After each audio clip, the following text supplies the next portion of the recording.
बच्चों, आज हम कहानी भाई दूज इसका छठा भाग सुनेंगे।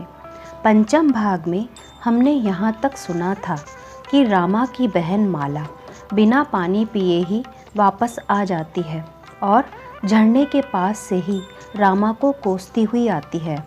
और उधर रामा अपनी बहन की प्रतीक्षा कर रहा था। तभी अचानक उसे माला एकदम बदले हुए स्वरूप में नज़र आ रही होती है। जो बहन उसे अब तक काल के मुख से बचा रही थी, वही अब उसे मरने की बात कहकर कोस रही थी। रामा सोचता है, इसे अचानक क्या हो गया? अच्छी भली झरने पर पानी पीने गई थी, पता नहीं शायद कोई भूत प्रेत आत्मा ने इस पर अपना असर दिखाया होगा। रामा सोचता है कि अब मैं क्या करूं, क्योंकि यह मेरे साथ बिल्कुल अच्छी भली आई थी। अब ऐसी अवस्था में इसे कैसे इसके घर पर वापस छोड़कर आऊं? ऐसा करता हूँ, थोड़े दिन इसे अपने गांव लेकर अपनी माँ के पास रहने के लिए ले चलता हूँ। हो सकता है वहाँ पर ये सही हो जाए, उसके पश्चात मैं इसे इसके ससुराल छोड़कर आ जाऊँगा।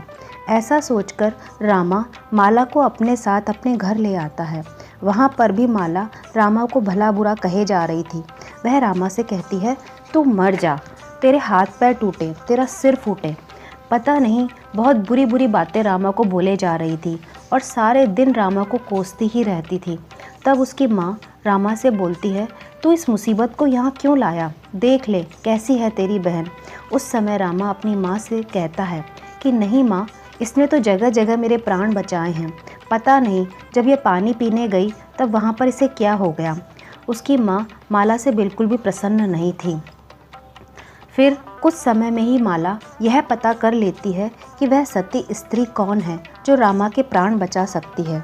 तब उसे पता चलता है कि उसके गांव में ही एक स्त्री है जिसकी 7 बहुएं हैं, परंतु वह काम एक भी नहीं करती और सातों की सातों आपस में झगड़ा करती रहती है कि तू कर तू कर।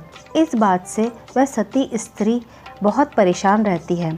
तब माला सोचती है कि कुछ भी हो जाए, मुझे इससे दोस्ती करनी ही पड़ेगी। माला एक दिन उसके पास जाती है और उससे बातों ही बातों में सारी बातें पूछती रहती है। दिन में बहुत देर तक माला उसके पास बैठी रहती और धोबन स्त्री को भी लगता कि यह मेरी बहुत अच्छी सहेली बन गई है। फिर रात में माला धोबन के घर जाकर उसके घर का खाना बनाती, सफाई करती, कपड़े धोती, सारा काम घर का करके सुबह 4 बजे वापस अपने घर आ जाती। ऐसे दिन भर वह धोबन स्त्री से बातें करती रहती और रात में उसके घर का सारा काम। तब वह स्त्री सोचती, यह सारा काम कौन सी बहू कर रही है? आजकल तो झगड़े भी बंद हो गए हैं। तब वह अपनी बहुओं से पूछती है, क्या तूने किया काम या तूने किया? एक एक करके सभी बहुएं मना कर देती कि नहीं, हमने नहीं किया। तब वह स्त्री सोचती है, काम कोई सी बहू नहीं कर रही तो काम कौन करके जाता है? फिर वह सोचती है कि चलो अच्छा है, मेरे घर का सारा काम भी हो जाता है और घर में झगड़ा भी नहीं हो रहा। फिर वह ज़्यादा ध्यान नहीं देती। उधर माला अपने भाई के लिए यह सब कुछ कर रही थी, जबकि वह एक साहूकार की बेटी थी। तब कुछ समय बाद ही उसके भाई के लिए सगाई का रिश्ता आता है। सगाई पक्की भी हो जाती है।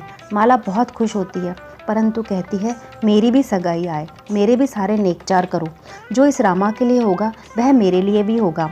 सब उसे समझाते हैं कि देख माला, तू विवाहित है, तेरे बच्चे हैं, पति है, ऐसा मत कर, परंतु वह जिद पकड़ लेती है।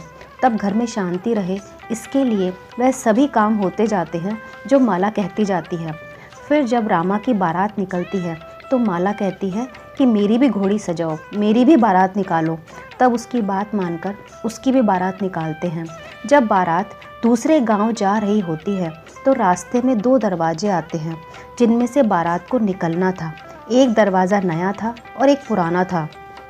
गांव के लोग रामा की बारात नए दरवाजे से निकालने लगते हैं। तभी माला रामा को कोसने लग जाती है और कहती है, इसकी नहीं, मेरी बारात नए दरवाजे से निकलेगी।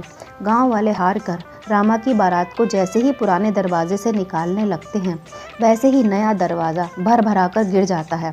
तब सभी सोचते हैं कि यह माला तो रामा को कोसती भी है और अभी इसी ने ही हम सभी के प्राण भी बचा लिए। उसके बाद बारात लड़की वालों के यहाँ पहुँच जाती है।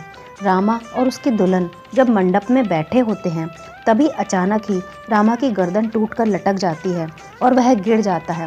सभी जगह चीख पुकार मच जाती है। भगदड़ मचने लगती है। उसी समय माला बिना एक क्षण गवाए उसी सती स्त्री धोबन के पास जाती है और कहती है, चल मेरे साथ। वह स्त्री पूछती है, कहाँ? तब माला कहती है, मेरे भाई के प्राण बचाने हैं आज तुझे, चल जल्दी। वह स्त्री आनाकानी करती है। तब माला उसे सारी बात बता देती है कि मैंने इसीलिए तो आज के वास्ते तुझसे दोस्ती की थी, तेरे घर का सारा काम किया और तू मना कर रही है। तब वह स्त्री कहती है, अरे तूने तो मुझे ठग लिया। माला भी कहती है, इसे तू कुछ भी समझ, पर अभी चल और मेरे भाई के प्राण बचा ले। माला उस धोबन स्त्री को वहाँ मंडप में लेकर पहुँचती है। तब वह स्त्री अपने सत के बल पर अपनी छोटी उंगली में रोली और चावल लेकर कोई मंत्र जाप कर रामा को छिड़क देती है। जैसे ही वह जल छिड़कती है, तुरंत रामा सीधा होकर बैठ जाता है। सभी बहुत खुश होते हैं और कहते हैं कि माला भाई के प्राणों की रक्षा के लिए क्या क्या कर रही है। उसके बाद माला धोबन स्त्री को गले लगा लेती है, उसके पैर पकड़ लेती है। वह स्त्री भी माला से कहती है, तेरी जैसी सहेली तो बड़े भागों से मिलती है। बच्चों, आगे की कहानी अगले भाग में सुनेंगे और जानेंगे कि क्या रामा के प्राण अभी भी संकट में हैं, और हैं तो वह कैसे बचेगा।